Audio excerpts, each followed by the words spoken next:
I'm Indumati Karthikeyan from InKar IAS Academy. Today we are going to see about the 12th December current affairs.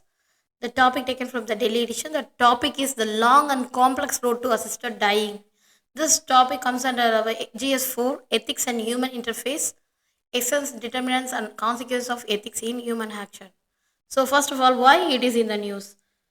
On November 29, 24, while introducing the terminally 3 adult end of life bill 2425 in the British Parliament, that is a British House of Commons, the member of Parliament Kim Leadbetter told that it's a distressing story of the agonizing death. That is a death happened. That is a 47-year-old music teacher with a young son.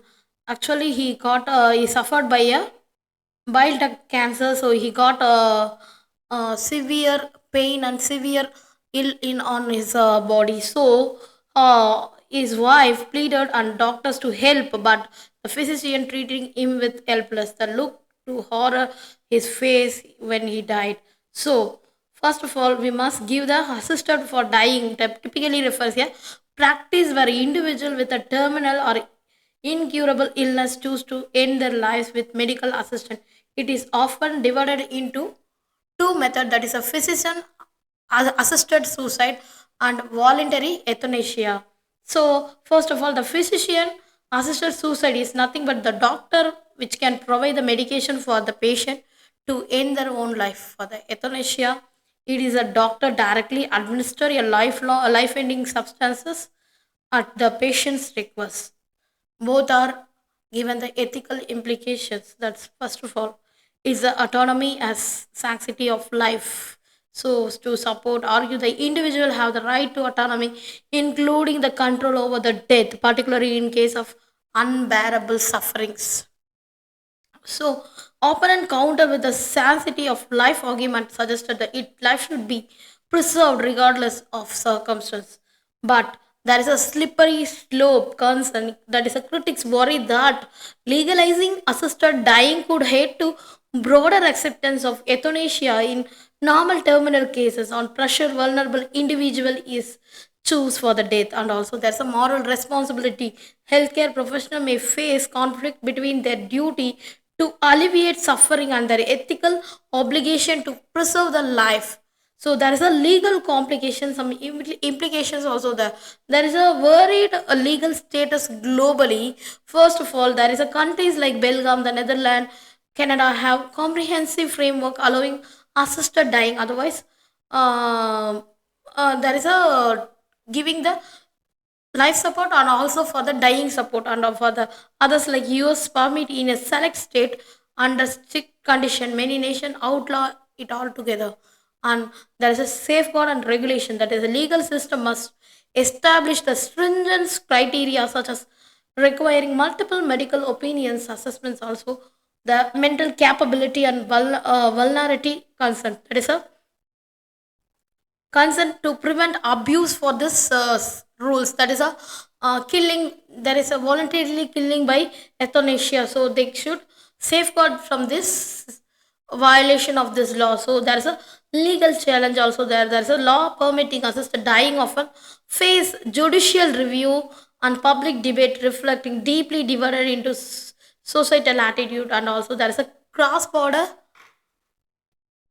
issues, that is a legal disparities between the jurisdiction can lead to the assisted dying tourism, raising complex legal and ethical issues. If a person move on to another country for the medical tourism, if that country is not allowed to euthanasia, then it is a legal problem. So one mother country will accepting the euthanasia, but the medical tourism country is not allowing that rule. So there is a many implications. So there is a cross border issues occur. So there is a many societal implication also there. That is a public opinion. First of all, the society accept other. First of all, the society accept other, often the varies based on the cultural, religious, and also generational factors. There is a debate over highlight compassion versus fears of normalization. That is a compassion is there, but also there is a fear also there for the societal side, and also there is a healthcare impacts, that is a assistant dying the redefine the role of healthcare, emphasizing the patient choice but by potentially altering trust in medical systems. And also there is a family dynamics, there is a many families experience emotional strain, especially when opinions differ on the appropriateness of dying for the assisted dying. And also there is a equity concern, that is a critic argue that marginalized group may face disproportionate pressure to seek assisted dying due to the socio-economic and also the healthcare inequalities. So this is the major concern when while considering the world level, that is a globally, there is a countries where assisted dying is a Netherlands. They can euthanasia pass on legal under the 2002. There is a termination of life on request, and also assisted suicide act. It requires the patient consent and unbearable suffering to and a terminal illness.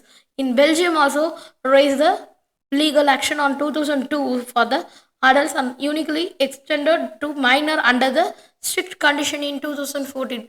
And also there is a Switzerland that is also assisted for the a legal, that is a not euthanasia as long as it's not fear selfish motives. Organization like dignities and also assist individual globally, and also Canada also having the same assistance of dying bill. And also there is a United States, there is a specific law death with dignity laws, that is a Oregon 1987, the first state was legalized the this PAS. And also there is a Hawaii, Montana, all the countries can have this bill.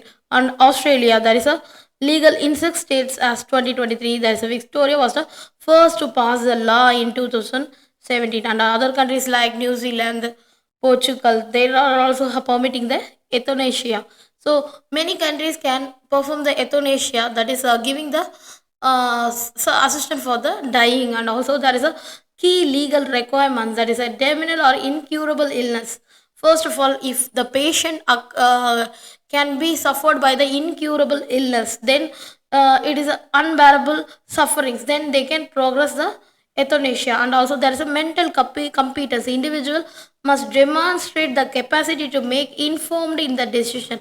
And also they can make the voluntary request, that is a decision must be made without any coercion.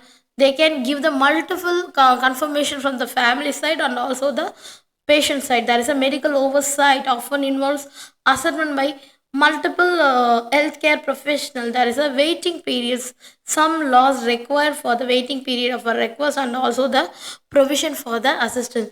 So these are the key legal requirements required for the in euthanasia. And also there is a ongoing debates in ethical manner, that is a advocating emphasizing the personal autonomy, relief from suffering, and also dignity in dying. And also there is a opponent raise concern about potential coercion, the sanctity of life and risk is vulnerable to the population. And also there is expansions of law in some jurisdictions, so ongoing discussion about expanding eligibility criteria to include those with mental illness or chronic non-terminal condition. And also there is a cultural and religious views, these heavily influence public and political attitude, creating a diverse global pathwork of policy. Future trend as a societal attitude evolve, more countries are considering legal framework for assisting dying. The technology, definitely advocacy, the increased awareness and the end of the care are likely to shape the discourse further. Thank you so much.